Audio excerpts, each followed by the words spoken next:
Imagine running out to your nearest grocery store to pick up some milk and then never returning home. Sounds pretty scary, right? Now, imagine sending your child out to that grocery store and them never returning home. This is the story of how running a quick errand turned into the disappearance and then murder of 10-year-old Katie Collman. I'm Louie, and this is Killer Bites. Katie Collman was a 10-year-old girl in the 4th grade. She was from the small town of Crothersville, Indiana. For those of you who don't know, Crothersville is about an hour south of Indianapolis, population around 1,500. Katie was a part of a wonderful family, with her mother, Angie, father, Jonathan, and had one older sister. She loved to play outside, hang out with her friends, and she loved to watch Disney Channel. Then, on a normal Tuesday on January 25th, 2005, Katie had just gotten back from a day of school when her mother noticed they'd run out of some essential household items. She decided to send Katie down to the local Dollar General to pick up some more. This wasn't an unusual request. Katie had gone on quick runs to the store before. The Dollar General was only a few blocks away,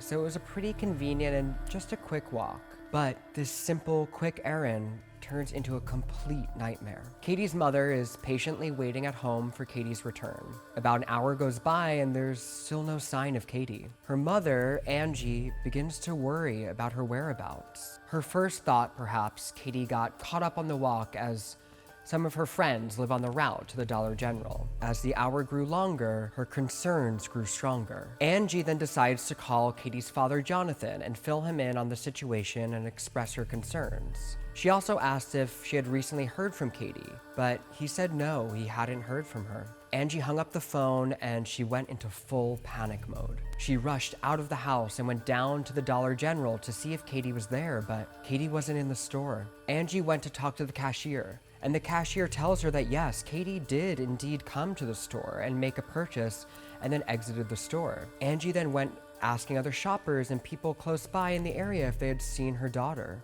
They said no, they did not see Katie, but they did mention seeing a white pickup truck in the area believed to be a Ford F-150. At this time, Angie finally decides to call the police and try to file a missing persons report at 7:30 p.m. Katie's family and friends gathered together to search in the streets and all around town to try to locate Katie. The police began searching for her and investigating the area. An Amber Alert was issued for Katie. One witness told the police that they had actually seen Katie that same day. She was being driven away in a truck the night of her disappearance. The witness said the truck was white, a Ford F-150 that looked to be around 15 years old but well maintained. Katie was said to be sitting in the front passenger seat and she seemed quite calm. The witness also got a good look at the driver and described him as thin, white male between 18 and 20 years old with short dark hair, a pale complexion, and wearing glasses. With this new information, a composite sketch was made and released on January 29th and spread throughout town. Katie's parents, Angie and Jonathan, were absolutely distraught without their daughter. They went on to issue a written statement pleading with their daughter's abductor to please return her safely. The statement read as follows: "Please do not harm her. We ask that you just drop her off anywhere so she may return to her family and community that loves her very much and misses her dearly." Days go by and still there's no sign of Katie. 5 days after Katie went missing, the police discovered Katie's deceased body in a creek located 19 miles from Katie's residence. It was the morning of January 30th. A patrolman drove past Lake Cypress. The officer said to have seen something blue surface from the water and it caught his eye. He stopped and went to inspect things, and that's when he discovered the body of Katie Collman. The body had already started to decompose, but it was still very clear that it was indeed Katie's body. There were no visible injuries, no wounds or bullet holes, but her hands had been tied behind her back. The investigators determined that Katie had been murdered as well as sexually assaulted. Shortly after the discovery of Katie's body, a young man came forward to confess to the crime. That man was Charles James Hickman. He was about 20 years old, a high school dropout. He was known around town for his drug use and sitting out in his front yard in a lawn chair in front of his mom's trailer. Hickman said that he and a friend, Timothy O'Sullivan, had been cooking in an abandoned warehouse down by the railroad. And Katie at some point wandered into this house and saw them cooking. Charles and Timothy were paranoid at what Katie had witnessed. They were afraid that she might snitch on them, so they decided to kidnap her. They tied her hands behind her back and took her to the creek. He said they tried to scare her. They brought her to the edge of the cliff and said that Katie had escaped from their grasp and then accidentally fell in the water. And then they supposedly just left her there. But then a few weeks later, out of the blue, Charles says that he made up the whole story. He said that he didn't take Katie down to the creek.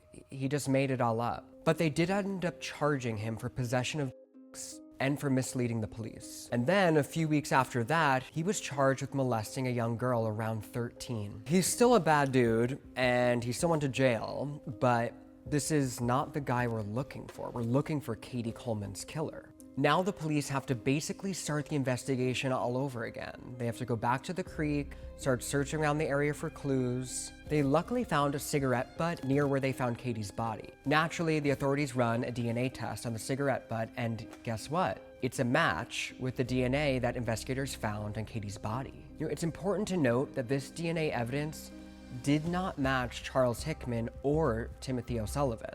This cigarette butt found wasn't an ordinary cigarette butt because it was not a regular brand. It was Roger brand cigarettes. And this brand's not very popular among the locals. Actually, only 4 stores carried this brand within the nearest 60 kilometers. Employees of the store were warned that if someone came in for these cigarettes, the seller should report it to the police. A week later, the police received a call. The store employee told the police on the phone that someone had just recently come to pick up a pack of Roger cigarettes, and they said that he was driving a white pickup truck. That man was Anthony Stockelman. It turns out the police had actually talked to Anthony about the Katie Collman case before. He said that on the night that Katie went missing, he said that he was driving by and he really saw a girl, but nothing more. So then the police decided to go to Anthony's house. As they walk up, they notice the Roger cigarette butts leading to the door. The police arrive on Anthony's doorstep. He answers the door, and they force him to take a DNA sample. The police run it through their system, and it is a match for the DNA found on Katie's body, as well as the cigarette butt out by the creek. They found the guy.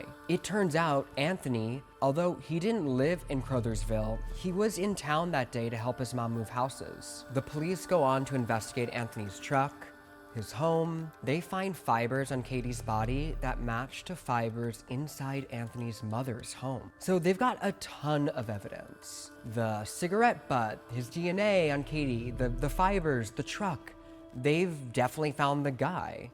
Who is Anthony Stockelman? Well, he works in a nearby town of Seymour, Indiana. He has no documented criminal background. He had a family, a wife, Tabitha Stockelman, who later testified that her husband, who always ate dinner in a recliner, insisted the family eat at the table the night that Katie disappeared. She said during testimony that he told them, "Let's sit around the table and eat like a family while we still can." His friends and peers said that he was a totally nice guy. No one would have suspected this guy of committing this crime, but he did commit this crime. The prosecution offered Anthony a plea deal that if he pled guilty to the molestation and murder charges, that he would not receive the death penalty. He pled guilty, and on April 17th, 2005, Anthony Ray Stockelman was sentenced to life imprisonment, plus an additional 30 years for the molestation of Katie. But the story doesn't stop there. Anthony goes to prison, and it turns out that Katie actually has a family member in the same prison who was serving time for burglary, and he just so happened to be located in the same wing as Anthony. And this family member, Jared Harris, wanted to punish Anthony and get revenge for what he did to Katie. So one night, Jared sneaks into Anthony's prison cell and hides, and he waits for him to come back to his cell. When he does come back to the cell, Jared pops out, puts his hands around Anthony's throat in a chokehold. It seems Jared had gotten a hold of a tattoo gun at some point while he was in prison. And what do you think he tattooed on him? He tattooed the words, "Katie's Revenge," in huge letters across Anthony's forehead.